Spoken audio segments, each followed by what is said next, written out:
Presiden mengambil keputusan untuk melakukan pergantian pimpinan Badan Gizi Nasional. Tentunya selama 1,5 tahun melakukan monitoring dan evaluasi, banyak catatan-catatan yang kemudian itu menjadi dasar pertimbangan oleh Bapak Presiden. Ada yang berkenaan dengan masalah kedisiplinan dalam menjalankan SOP, ada yang berkenaan dengan masalah kedisiplinan dalam menjalankan tata kelola, termasuk kedisiplinan di dalam menjaga kualitas dari makanan yang seharusnya sudah ditetapkan oleh Badan Gizi Nasional. Assalamualaikum warahmatullahi wabarakatuh. Salam orasi kritis. Saudara-saudara sebangsa dan setanah air, pada tanggal 2 Juni 2026, publik dikejutkan oleh sebuah keputusan yang tidak banyak diprediksi sebelumnya. Presiden Prabowo Subianto mencopot Kepala BGN Badan Gizi Nasional, Dadan Hindayana. Sebuah keputusan yang langsung memancing pertanyaan, mengapa? Karena BGN bukanlah lembaga biasa. Lembaga ini adalah jantung dari salah satu program paling ambisius yang pernah dijalankan pemerintah Indonesia. Program Makan Bergizi Gratis, MBG. Program yang sejak awal digadang-gadang sebagai investasi masa depan bangsa. Program yang dijanjikan akan menjangkau jutaan anak Indonesia. Program yang menyerap anggaran negara dalam jumlah yang sangat besar. Dan program yang menjadi salah satu identitas utama pemerintahan Prabowo. Namun saudara-saudara, di tengah besarnya harapan itu, tiba-tiba nahkoda lembaga pelaksananya justru diganti. Bukan setelah masa jabatan berakhir, bukan setelah pergantian pemerintahan, melainkan di tengah perjalanan program yang masih terus berjalan. Pertanyaannya kemudian sederhana, saudara-saudara. Apa yang sebenarnya terjadi? Dalam konferensi pers di Istana Merdeka, Menteri Sekretaris Negara Prasetyo Hadi menjelaskan bahwa pergantian tersebut merupakan hasil evaluasi terhadap pelaksanaan program selama kurang lebih 1,5 tahun terakhir. Dan disitulah muncul 3 kata yang menarik perhatian. 3 kata yang menjadi alasan resmi pemerintah. Pertama, SOP. Kedua, tata kelola. Dan ketiga, kualitas makanan. Sekilas terdengar seperti istilah birokrasi biasa. Tidak dramatis, tidak kontroversial, tidak mengandung skandal besar. Namun saudara-saudara, justru karena itulah kita perlu memperhatikannya lebih serius. Karena 3 kata tersebut bukanlah persoalan kecil. 3 kata tersebut adalah fondasi utama program MBG. Mari kita bayangkan sejenak, saudara-saudara. Sebuah program yang setiap hari harus menyediakan makanan untuk jutaan penerima manfaat. Makanannya harus diproduksi, dikemas, dikirim, diperiksa, dan dikonsumsi dalam waktu yang sangat singkat. Semua itu hanya bisa berjalan apabila ada standar operasional yang jelas. Semua itu hanya bisa berjalan apabila tata kelolanya kuat. Dan semua itu hanya akan dianggap berhasil apabila kualitas makanannya benar-benar terjaga. Artinya apa? Ketika pemerintah menyebut SOP, tata kelola, dan kualitas makanan sebagai alasan evaluasi, yang sedang dipersoalkan bukanlah bagian pinggiran dari program. Yang sedang dipersoalkan adalah fondasinya. Disinilah pertanyaan yang lebih besar muncul. Jika yang bermasalah adalah SOP, apakah aturan yang dibuat tidak dijalankan dengan baik? Jika yang bermasalah adalah tata kelola, apakah sistem pengawasannya belum bekerja sebagaimana mestinya? Dan jika yang bermasalah adalah kualitas makanan, apakah tujuan utama program MBG ini benar-benar sudah tercapai? Pertanyaan-pertanyaan tersebut itu penting, karena publik selama ini lebih sering melihat hasil akhirnya. Kotak makanan yang sampai ke sekolah, anak-anak yang menerima manfaat, laporan jumlah penerima, angka-angka capaian. Tetapi jauh di balik semua itu, saudara-saudara, terdapat sebuah sistem yang sangat kompleks. Sistem yang menentukan apakah makanan yang diterima aman, Apakah kualitasnya sesuai standar BGN? Dan apakah uang negara yang digunakan benar-benar menghasilkan manfaat yang dijanjikan? Karena pada akhirnya keberhasilan sebuah program publik tidak diukur dari seberapa besar anggarannya, tidak diukur dari seberapa sering program itu dipromosikan, tidak pula diukur dari seberapa banyak pejabat yang membelanya. Keberhasilan program publik selalu diukur oleh satu hal yang sederhana. Apa itu? Apakah keberhasilan program publik selalu diukur oleh satu hal yang sederhana? Apakah program tersebut berjalan sebagaimana yang dijanjikan? Dan ketika kepala lembaga yang bertanggung jawab atas pelaksanaannya dicopot dengan alasan menyangkut SOP, tata kelola dan kualitas makanan, maka publik berhak bertanya, apakah yang sedang kita saksikan hanyalah pergantian seorang pejabat? Ataukah ini merupakan sinyal bahwa ada persoalan yang lebih besar di balik pelaksanaan program makan bergizi gratis? Karena mengganti seorang kepala lembaga memang bisa dilakukan dalam satu keputusan. Tetapi saudara-saudara, memperbaiki SOP membutuhkan waktu, memperbaiki tata kelola membutuhkan sistem, dan memperbaiki kualitas makanan membutuhkan pengawasan yang konsisten setiap hari. Inilah sebabnya mengapa pencopotan Dadan Hindayana tidak bisa dipandang sebagai sekedar berita pergantian pejabat. Keputusan ini membuka sebuah pertanyaan yang jauh lebih penting, saudara-saudara. Seberapa kuat sebenarnya fondasi program MBG yang selama ini dibangun? Dan jika fondasi itulah yang sedang dipersoalkan, maka kita perlu melihat jauh ke dalam.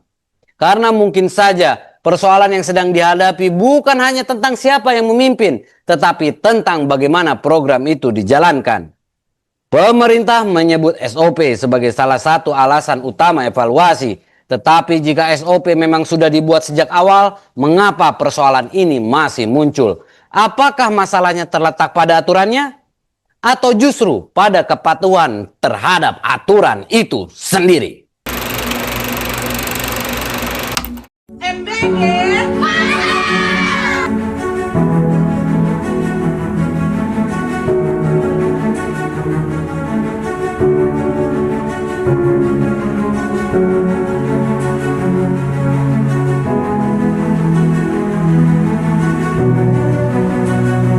Ada yang mereka bilang keracunan, ya namanya sakit perut biasa sebetulnya, ya. Kalau kita jumlahkan berapa ribu yang keracunan dibandingkan berapa miliar makanan yang sudah kita bagi,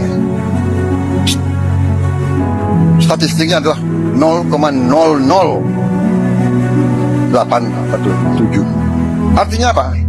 Artinya 99,99 usaha MBG harus dinyatakan berhasil. Setiap program besar selalu dimulai dengan sebuah janji.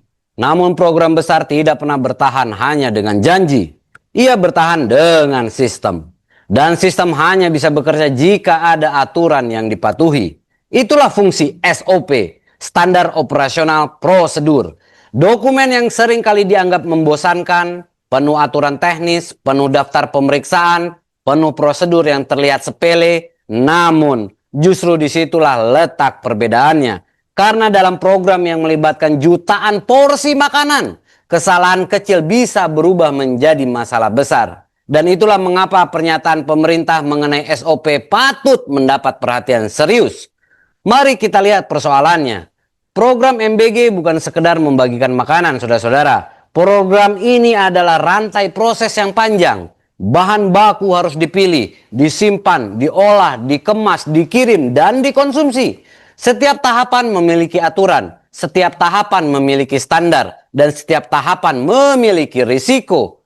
Jika satu mata rantai gagal, maka seluruh sistem bisa ikut terganggu.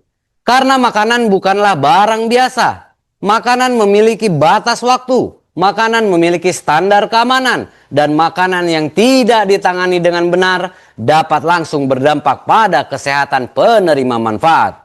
Di atas kertas semuanya terlihat sederhana. Pemerintah memiliki pedoman, BGN memiliki standar, SPPG memiliki prosedur, petugas memiliki tanggung jawab. Namun persoalan sesungguhnya tidak pernah terjadi di atas kertas. Persoalan selalu muncul di lapangan. di dapur yang seharusnya memproduksi ribuan porsi dalam waktu singkat, di gudang penyimpanan bahan baku, di kendaraan distribusi, dan di titik-titik pengawasan yang jumlahnya sangat banyak. Disinilah SOP diuji, bukan saat ditulis tetapi saat dijalankan. Karena sejarah birokrasi menunjukkan satu kenyataan yang berulang. Banyak program gagal bukan karena tidak memiliki aturan, saudara-saudara, melainkan karena aturan itu tidak dijalankan secara konsisten. Aturan dibuat, manual disusun, pelatihan diberikan, tetapi ketika pengawasan melemah, standar mulai diabaikan. Ketika target harus dikejar, prosedur mulai dipersingkat. Ketika tekanan operasional meningkat, disiplin mulai menurun. Dan ketika itu terjadi, SOP perlahan berubah. Bukan lagi menjadi pedoman, melainkan sekedar dokumen formalitas. Pertanyaan yang harus kita ajukan bukanlah apakah SOP sudah ada. Kemungkinan besar SOP memang sudah ada. Pertanyaan yang lebih penting adalah apakah SOP tersebut benar-benar dipatuhi di setiap titik pelaksanaan? Apakah pemeriksaan bahan baku dilakukan secara konsisten? Apakah standar keamanan pangan dijalankan tanpa pengecualian? Apakah proses distribusi diawasi secara ketat? Dan apakah pelanggaran yang ditemukan langsung mendapatkan tindakan korektif? Karena tanpa jawaban yang jelas terhadap pertanyaan-pertanyaan tersebut, SOP hanya menjadi simbol kepatuhan, bukan praktik kepatuhan. Disinilah letak kritik yang paling mendasar. Ketika pemerintah menyebut SOP sebagai salah satu alasan evaluasi, maka yang sedang dipertanyakan bukan hanya perilaku individu. Yang sedang dipertanyakan adalah budaya pelaksanaan program itu sendiri. Apakah sistem benar-benar mampu memastikan bahwa standar yang ditetapkan berjalan sampai ke level paling bawah? Ataukah ada jarak yang terlalu jauh antara aturan yang dibuat di pusat dan kenyataan yang terjadi di lapangan? Sebab semakin besar sebuah program, semakin besar pula risiko penyimpangan prosedurnya. Dan MBG adalah program yang sangat besar. Bukan puluhan dapur, bukan ratusan dapur, melainkan jaringan operasional yang terus berkembang di berbagai daerah. Artinya, tantangan terbesar bukan membuat SOP. Tantangan terbesar adalah memastikan SOP yang sama diterapkan dengan kualitas yang sama di seluruh Indonesia. Dan itu bukan pekerjaan sederhana, saudara-saudara. Ada sebuah prinsip yang sering digunakan dalam manajemen risiko. Sebuah sistem tidak dinilai dari seberapa baik ia bekerja saat kondisi normal. Sebuah sistem dinilai dari seberapa kuat ia mencegah kesalahan ketika tekanan meningkat. Ketika volume produksi naik, ketika distribusi semakin luas, ketika jumlah penerima manfaat semakin besar, dan ketika tuntutan politik untuk menunjukkan keberhasilan semakin tinggi, pada titik itulah kualitas SOP yang sesungguhnya terlihat. Karena publik tidak pernah melihat SOP secara langsung, publik tidak membaca buku pedoman, publik tidak mengikuti rapat evaluasi, yang dilihat publik hanyalah hasil akhirnya. Makanan yang sampai ke sekolah, makanan yang dikonsumsi siswa, dan dampak yang dirasakan masyarakat. Jika hasil akhirnya bermasalah, maka publik secara otomatis akan mempertanyakan proses yang melahirkannya.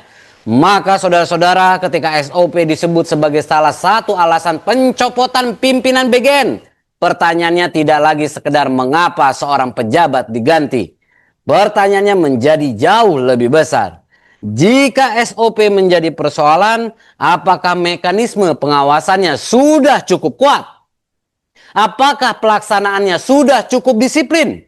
Dan apakah negara benar-benar memiliki kapasitas untuk mengawasi program sebesar ini secara konsisten?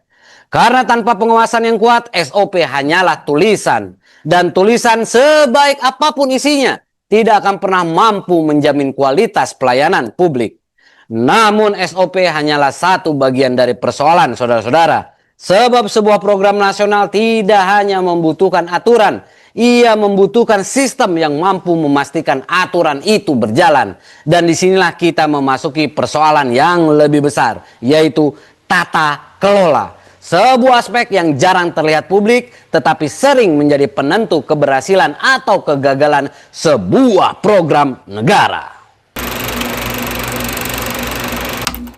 Makan bergizi gratis, yang melaksanakannya harus ikhlas. Makan bergizi gratis tidak boleh berubah mencari gizi gratis. Kan itu yang penting. Ya. Satu porsi makanan 10.000 itu sudah dikasih untung 2.000. Maka tidak ada toleransi lagi kalau berkurang. Digarap dengan jujur saja sudah dikasih untung 2.000. Kalau dari 10.000 dikasih 2.000, berarti dia sudah dikasih 20% keuntungan.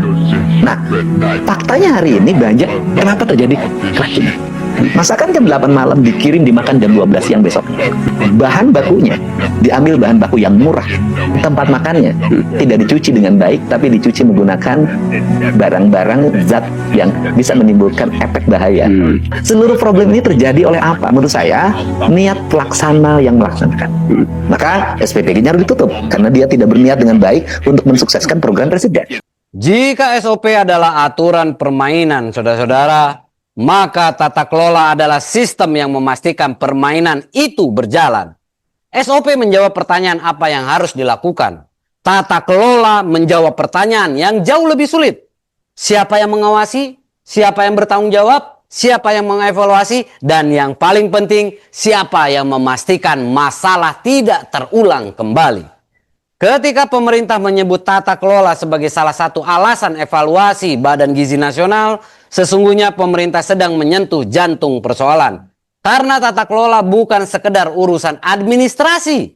Tata kelola adalah fondasi yang menentukan apakah sebuah program dapat bertahan ketika menghadapi tekanan di lapangan. Dan program MBG adalah program yang sejak awal dibangun di atas tantangan yang luar biasa besar. Bayangkan skalanya, negara harus memastikan bahan makanan tersedia setiap hari. Negara harus memastikan dapur beroperasi. Negara harus memastikan distribusi berjalan tepat waktu. Negara harus memastikan standar gizi terpenuhi. Negara harus memastikan kualitas makanan tetap terjaga. Dan semua itu, saudara-saudara, harus dilakukan secara serentak di berbagai daerah dengan kondisi yang berbeda-beda. Dari kota besar hingga wilayah yang akses logistiknya masih terbatas. Disinilah tata kelola diuji. Karena program sebesar ini tidak bisa bergantung pada niat baik. Tidak bisa bergantung pada pidato. Tidak bisa bergantung pada optimisme. Program sebesar ini hanya bisa berjalan apabila memiliki sistem pengawasan yang ketat. Sistem pelaporan yang jelas. Sistem evaluasi yang cepat. Dan sistem koreksi yang mampu bertindak sebelum masalah berkembang menjadi krisis. Masalahnya, saudara-saudara, semakin besar sebuah program, semakin sulit pula mengawasinya. Semakin besar peluang munculnya celah. Celah dalam pengawasan, celah dalam koordinasi, celah dalam akuntabilitas. Dan sejarah birokrasi menunjukkan bahwa hampir semua masalah besar selalu lahir dari celah-celah kecil yang dibiarkan terlalu lama. Karena kegagalan tata kelola jarang muncul secara tiba-tiba. Ia tidak datang seperti petir. Ia datang perlahan. Dimulai dari laporan yang tidak ditindaklanjuti. Temuan yang dianggap sepele. Pelanggaran yang tidak mendapatkan sanksi. Koordinasi yang berjalan lambat dan pengawasan yang mulai kehilangan ketajamannya. Pada awalnya mungkin tidak terlihat. Namun seiring waktu, masalah kecil mulai menumpuk. Dan ketika jumlahnya semakin banyak, yang muncul bukan lagi kesalahan individu, melainkan kelemahan sistem. Disinilah kritik yang paling penting harus diarahkan. Karena ketika sebuah program menghadapi persoalan berulang, pertanyaan yang harus diajukan bukan hanya siapa yang salah, tetapi mengapa sistem membiarkan kesalahan itu terjadi. Sebab tata kelola yang baik tidak menunggu masalah menjadi besar. Tata kelola yang baik menemukan masalah lebih dahulu, memperbaikinya terlebih dahulu, dan mencegahnya terulang kembali. Pertanyaannya sekarang adalah, apakah sistem pengawasan MBG sudah berkembang secepat perkembangan programnya? Karena ada satu risiko yang sering muncul dalam proyek-proyek besar pemerintah. Program berkembang sangat cepat, tetapi kapasitas pengawasannya tertinggal. Jumlah titik layanan bertambah, jumlah penerima manfaat bertambah, jumlah anggaran bertambah. Namun kemampuan memantau seluruh proses tidak selalu bertambah dengan kecepatan yang sama. Dan ketika itu terjadi, program mulai bergerak lebih cepat daripada sistem pengendaliannya. Inilah alasan mengapa pernyataan pemerintah mengenai tata kelola tidak boleh dianggap sebagai catatan administratif biasa. Karena tata kelola adalah mesin yang menggerakkan seluruh program. Jika mesinnya bekerja baik, masalah di lapangan bisa segera diperbaiki. Tetapi jika mesinnya lemah, maka setiap masalah kecil berpotensi berubah menjadi masalah nasional. Ada hal lain yang juga menarik. Dalam alasan resmi yang disampaikan pemerintah, tata kelola ditempatkan sejajar dengan SOP dan kualitas makanan. Artinya, persoalan yang ditemukan tidak hanya menyangkut pelaksanaan teknis. Pemerintah juga menyoroti bagaimana program itu dikelola, bagaimana sistemnya bekerja, bagaimana pengawasannya berjalan, dan bagaimana organisasi merespon masalah yang muncul. Ini menunjukkan bahwa evaluasi yang dilakukan tidak hanya melihat hasil akhir, tetapi juga melihat mekanisme yang menghasilkan hasil tersebut. Dan disinilah muncul pertanyaan yang mungkin paling penting dalam seluruh pembahasan ini. Jika tata kelola menjadi salah satu alasan pencopotan pimpinan, apakah pergantian pimpinan saja cukup untuk menyelesaikan persoalan? Ataukah yang dibutuhkan adalah perubahan yang lebih mendasar? Perubahan dalam sistem pengawasan, perubahan dalam mekanisme evaluasi, perubahan dalam budaya organisasi. Karena sejarah menunjukkan satu pelajaran penting. Sistem yang lemah seringkali mampu mengganti orang, tetapi belum tentu mampu memperbaiki dirinya sendiri. Pada akhirnya publik tidak pernah melihat rapat koordinasi. Publik tidak pernah melihat laporan evaluasi internal. Publik tidak pernah melihat alur birokrasi yang rumit. Yang dilihat publik hanyalah hasilnya. Dan hasil itulah yang akan menentukan apakah program ini dianggap berhasil atau tidak. Karena sebaik apapun konsep sebuah program, sebesar apapun anggarannya, dan setinggi apapun harapannya, semuanya akan kembali pada satu pertanyaan sederhana. Apakah sistem yang menjalankannya benar-benar bekerja? Namun bahkan tata kelola yang baik pun pada akhirnya akan diuji oleh satu hal yang paling nyata. Bukan laporan, bukan rapat, bukan presentasi, melainkan makanan yang sampai ke tangan penerima manfaat. Dan ketika pemerintah menyebut kualitas makanan sebagai salah satu alasan evaluasi, maka kita sedang berbicara tentang inti dari program makan bergizi gratis itu sendiri. Di berbagai daerah, dapur SPPG terus berinovasi dalam menyajikan hidangan bergizi untuk anak-anak. Menu yang disiapkan bukan cuma lezat dan menggugah selera, tapi juga dikemas dengan tampilan menarik. Meski tampil mewah layaknya menu sultan, setiap sajian tetap sesuai takaran gizi yang dianjurkan. Lihat, pinggirnya mana pinggirnya?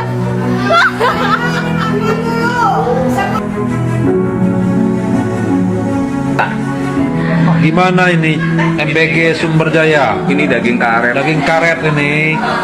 Oh, nggak bisa dimakan ini, terbelit nanti. Dia dapat ulatnya.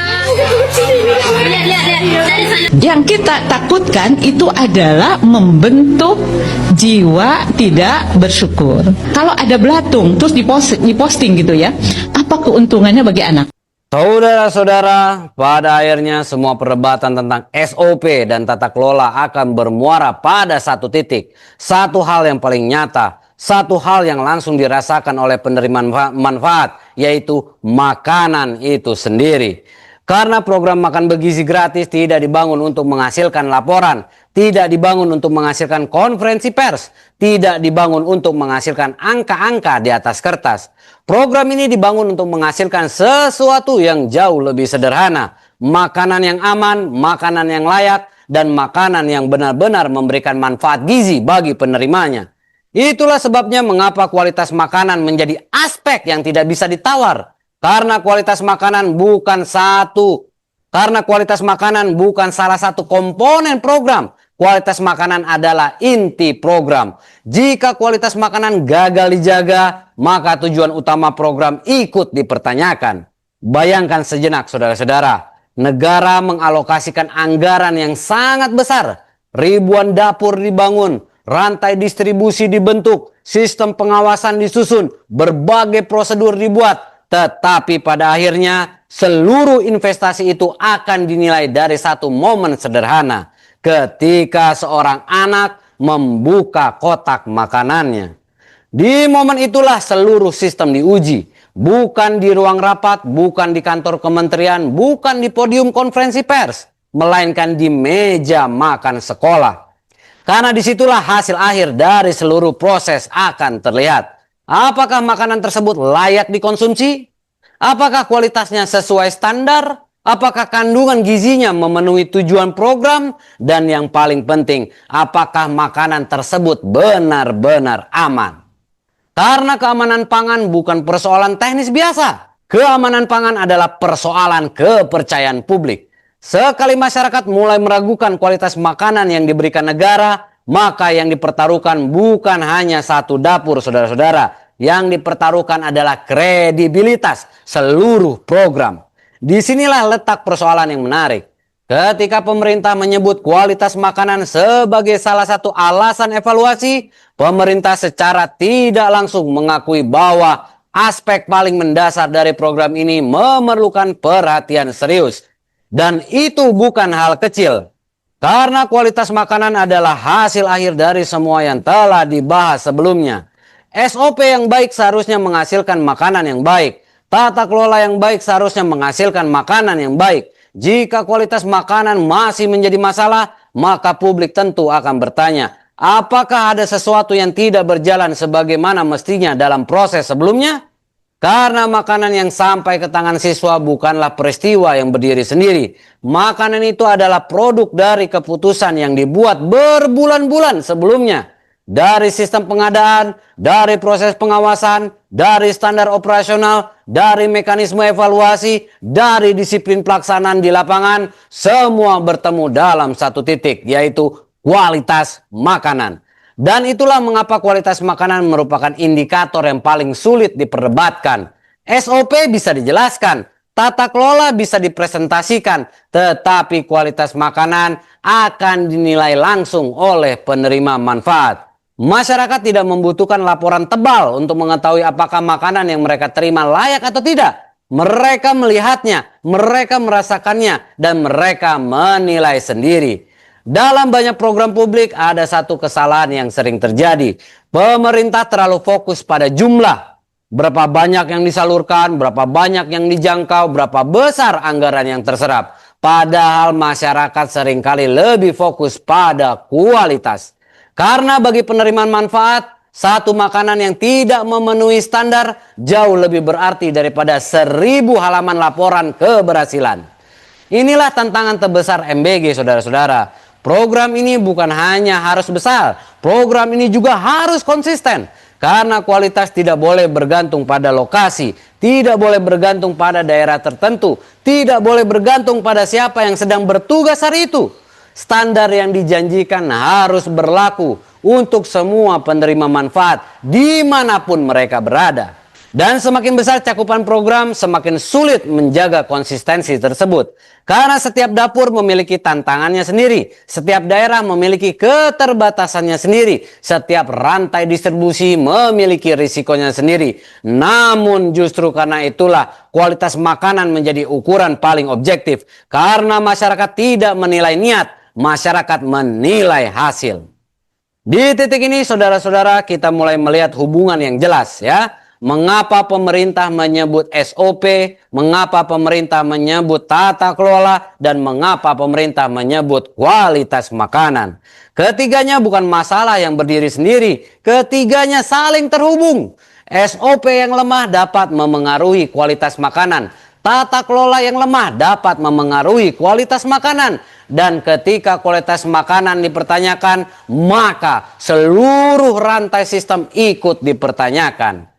Maka pertanyaan yang kini muncul menjadi semakin besar. Jika kualitas makanan menjadi salah satu alasan evaluasi pimpinan BGN, apakah persoalan yang sedang dihadapi hanya berada pada level operasional? Ataukah ini merupakan sinyal bahwa program membutuhkan perbaikan yang lebih mendalam? Karena kualitas makanan bukan sekedar hasil akhir. Kualitas makanan adalah cermin. Cermin yang memperlihatkan seberapa baik atau seberapa buruk sebuah sistem bekerja. Saudara-saudara, kepala BGN telah dicopot. Alasan resmi telah disampaikan. SOP, tata kelola, dan kualitas makanan. Tetapi satu pertanyaan besar masih belum terjawab. Apakah mengganti seorang kepala lembaga cukup untuk menyelesaikan persoalan ini? Ataukah masalah yang sesungguhnya berada jauh lebih dalam daripada sekedar pergantian satu orang pejabat? Ya, kita kan sebelum kita melaksanakan program makan bergizi, kita berkunjung ke India, melihat role model di India, dan saya kira nanti bimbingan teknis dari India akan membantu untuk meningkatkan kualitas pelayanan MBG di Indonesia. Tanpa sarung tangan, tanpa cuci, tanpa ragu, adonan yang sudah tercampur keringat, debu jalanan, dan entah apa lagi, tarik nafas, diaduk, diremas, lalu ditumpuk di kertas bekas yang sudah lembab. Di sebelahnya, kuah merah pekat menggenang, minyak mengkilap, telur rebus terendam lama. Bau amisnya naik ke hidung. Saudara-saudara, kepala BGN telah dicopot. Keputusan sudah diambil, pejabat lama diganti, pejabat baru ditunjuk. Dan roda pemerintahan terus bergerak. Namun sejarah birokrasi mengajarkan satu pelajaran penting. Pergantian pejabat tidak selalu identik dengan penyelesaian masalah. Karena dalam banyak kasus yang berubah hanyalah orangnya. Sementara sistem yang melahirkan masalah tetap berjalan seperti sebelumnya. Disinilah kita perlu melihat lebih jauh. Apa sebenarnya pesan yang ingin disampaikan oleh Presiden Prabowo melalui keputusan ini? Apakah ini sekedar pergantian pejabat? Apakah ini sekedar pergantian jabatan? Ataukah ini bentuk pengakuan bahwa ada persoalan serius yang perlu segera ditangani? Karena jika alasan resmi yang digunakan adalah SOP, tata kelola, dan kualitas makanan, maka yang sedang dibahas bukan kesalahan administratif biasa. Yang sedang dibahas adalah fondasi operasional dari program MBG itu sendiri. Mari kita perhatikan. SOP tidak dijalankan oleh satu orang. Tata kelola tidak dijalankan oleh satu orang. Kualitas makanan tidak ditentukan oleh satu orang. Semua itu merupakan hasil kerja sebuah sistem yang melibatkan banyak tingkatan. Dari pengambil kebijakan, pengawas, manajemen, mitra pelaksana, hingga petugas di lapangan. Artinya, ketika tiga aspek tersebut menjadi alasan evaluasi, publik tentu akan bertanya, apakah seluruh persoalan memang berpusat pada satu figur? Ataukah figur tersebut hanyalah wajah paling terlihat dari sebuah sistem yang lebih besar? Karena dalam dunia manajemen publik ada perbedaan besar antara masalah personal dan masalah sistemik. Masalah personal selesai ketika orangnya diganti. Selesai. Masalah sistemik tidak selesai hanya dengan pergantian orang. Masalah sistemik membutuhkan perubahan mekanisme, perubahan pengawasan, perubahan budaya kerja, dan seringkali membutuhkan waktu yang jauh lebih panjang. Inilah mengapa publik perlu memperhatikan apa yang terjadi setelah pencopotan. Bukan hanya pencopotan itu sendiri. Karena keputusan mengganti pimpinan sesungguhnya adalah langkah yang paling mudah. Yang sulit adalah membuktikan bahwa masalah yang menjadi alasan pergantian benar-benar berkurang. Misalnya, jika yang dipersoalkan adalah SOP, maka beberapa bulan ke depan publik harus melihat apakah kepatuhan terhadap standar operasional meningkat. Jika yang dipersoalkan adalah tata kelola, maka publik harus melihat apakah pengawasan menjadi lebih efektif. Atau jika yang dipersoalkan adalah kualitas makanan, maka publik harus melihat apakah kualitas yang diterima penerima manfaat menjadi lebih baik dan lebih konsisten. Karena ukuran keberhasilan tidak berada pada hari pencopotan. Ukuran keberhasilan berada pada periode setelahnya. Disitulah alasan pemerintah akan diuji oleh kenyataan. Di sisi lain, keputusan ini juga mengandung pesan politik yang cukup jelas. Program MBG adalah program unggulan pemerintahan Prabowo Subianto. Program ini bukan sekedar kebijakan. Program ini adalah simbol. Program ini adalah janji politik. Program ini adalah salah satu tolok ukur yang akan digunakan publik untuk menilai keberhasilan pemerintahan Prabowo Subianto. Dalam situasi seperti itu, setiap masalah yang muncul akan mendapatkan perhatian yang jauh lebih besar dibandingkan program biasa. Karena yang dipertaruhkan bukan hanya efektivitas kebijakan, tetapi juga kredibilitas pemerintahan. Dari sudut pandang politik, pencopotan kepala BGN dapat dibaca sebagai pesan bahwa pemerintah ingin menunjukkan ketegasan, bahwa program prioritas harus memenuhi standar yang ditetapkan, bahwa kinerja akan dievaluasi, dan bahwa tidak ada jabatan yang sepenuhnya aman ketika program strategis dianggap menghadapi persoalan yang nyata. Namun publik juga memiliki hak untuk mengajukan pertanyaan yang sama pentingnya. Jika masalah yang ditemukan menyangkut SOP, tata kelola, dan kualitas makanan, maka langkah apa yang dilakukan setelah mengganti pimpinan? Apa perubahan yang akan diterapkan? Apa mekanisme baru yang akan dibangun? Apa jaminan bahwa persoalan yang sama tidak akan terulang? Karena pada akhirnya masyarakat tidak akan menilai keberhasilan pemimpin dari jumlah pejabat yang diganti. Masyarakat akan menilai dari hasil yang mereka lihat, dari kualitas pelayanan yang mereka rasakan, dan dari kemampuan pemerintah memperbaiki persoalan yang telah diidentifikasi. Maka saudara-saudara, titik krusialnya bukan lagi berada pada sosok Dadan Hindayana, bukan pula pada sosok penggantinya. Titik krusialnya berada pada pertanyaan yang jauh lebih besar. Apakah negara sedang melakukan koreksi terhadap individu? Ataukah negara sedang melakukan koreksi terhadap sistem? Karena jawaban atas pertanyaan itulah yang akan menentukan apakah pencopotan ini menjadi awal perbaikan atau sekedar pergantian nama di papan jabatan. Selama 1,5 tahun pemerintah melakukan evaluasi, dan hasil evaluasi itu melahirkan 3 kata: SOP, tata kelola, dan kualitas makanan. 3 kata yang pada awalnya terdengar teknis, namun setelah kita telusuri, ketiganya justru menyentuh fondasi paling dasar dari program makan bergizi gratis. Maka sebelum kita menutup pembahasan ini, ada satu pertanyaan terakhir yang perlu dijawab. Apa sebenarnya pelajaran terbesar dari pencopotan kepala BGN? Dan apa yang seharusnya menjadi perhatian publik setelah seluruh peristiwa ini? Apakah ada kekurangan? Ada. Dalam usaha manusia sebesar ini, pasti ada kekurangan. Apakah ada penyimpangan? Pasti. Dalam usaha manusia sebesar ini, pasti ada kekurangan dan penyimpangan. Tapi kita bersyukur bahwa kalau kita pelajari dengan objektif, statistik, boleh dikatakan bahwa kita 99,99% berhasil. Ada yang berkenaan dengan masalah kedisiplinan dalam menjalankan SOP, ada yang berkenaan dengan masalah kedisiplinan dalam menjalankan tata kelola, termasuk kedisiplinan di dalam menjaga kualitas dari makanan yang seharusnya sudah ditetapkan oleh Badan Gizi Nasional.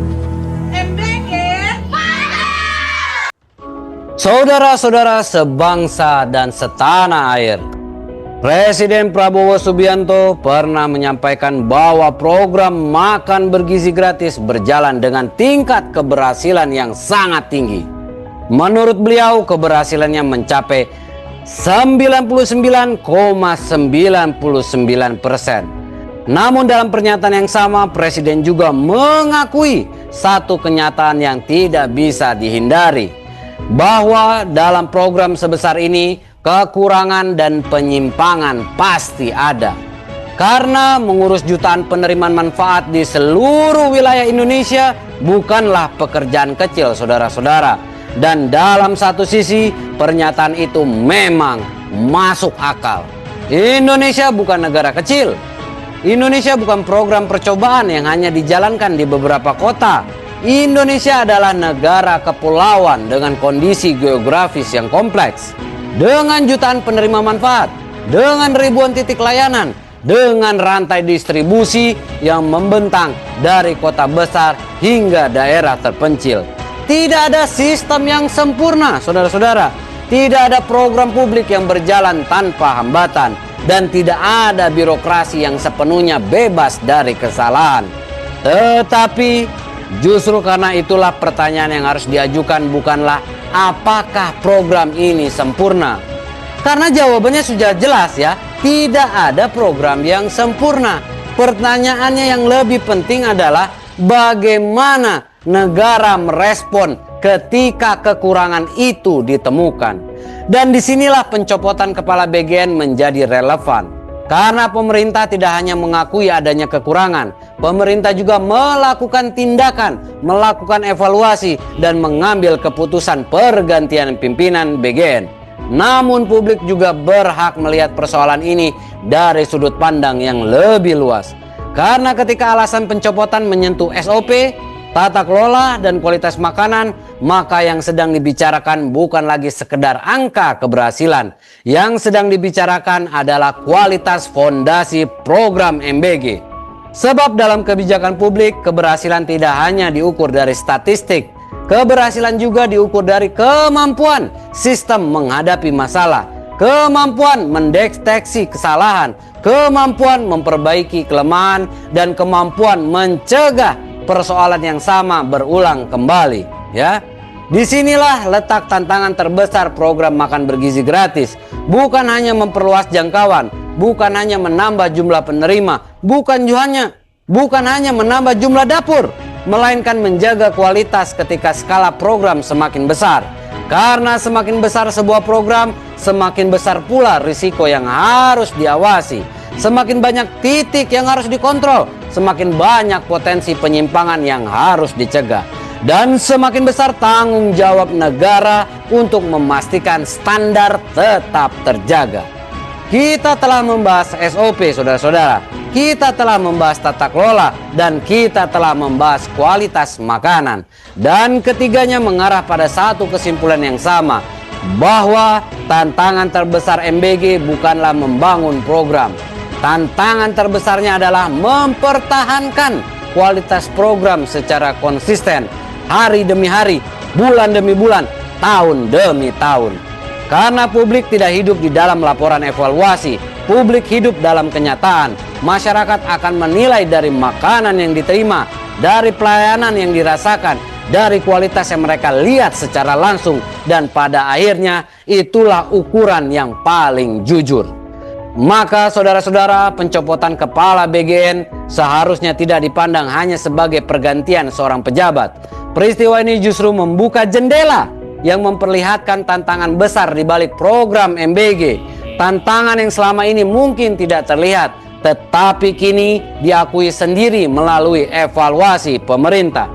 Jika benar program ini telah berhasil 99,99%, maka publik tentu berharap satu hal, bahwa 0,01% sisanya yang dianggap bermasalah itu tidak diabaikan, bahwa setiap kelemahan diperbaiki, bahwa setiap penyimpangan ditindak, bahwa setiap kekurangan dievaluasi. Karena dalam program yang menyangkut jutaan anak Indonesia, bahkan kesalahan yang terlihat kecil sekalipun tetap memiliki konsekuensi yang besar. Dan mungkin inilah pelajaran terpenting dari seluruh peristiwa ini, bahwa keberhasilan sebuah program tidak ditentukan oleh seberapa sering ia dipuji, tidak ditentukan oleh seberapa besar anggarannya, tidak ditentukan oleh seberapa megah peluncurannya, tetapi ditentukan oleh keberanian untuk mengakui kelemahan, keberanian untuk melakukan evaluasi, dan keberanian untuk memperbaiki apa yang masih belum berjalan sebagaimana mestinya. Karena pada akhirnya saudara-saudara, yang sedang diuji bukan hanya program MBG, yang sedang diuji adalah kemampuan negara untuk mengubah janji menjadi pelayanan, mengubah anggaran menjadi manfaat, dan mengubah ambisi besar menjadi hasil yang benar-benar dirasakan oleh masyarakat luas. Kepala BGN telah berganti, tetapi pertanyaan yang sesungguhnya masih tetap sama. Apakah yang berubah hanya orangnya atau sistemnya? Karena masa depan program MBG tidak akan ditentukan oleh siapa yang duduk di kursi jabatan. Masa depannya akan ditentukan oleh kemampuan negara menjawab 3 persoalan yang menjadi alasan evaluasi itu sendiri: SOP, tata kelola, dan kualitas makanan. Sebab jika 3 fondasi itu benar-benar kuat, program ini akan bertahan lama. Namun jika 3 fondasi itu terus bermasalah, maka pergantian pejabat hanyalah awal dari pertanyaan yang jauh lebih besar. Saya pamit. Tetap waras, tetap kritis. Sampai jumpa di orasi berikutnya.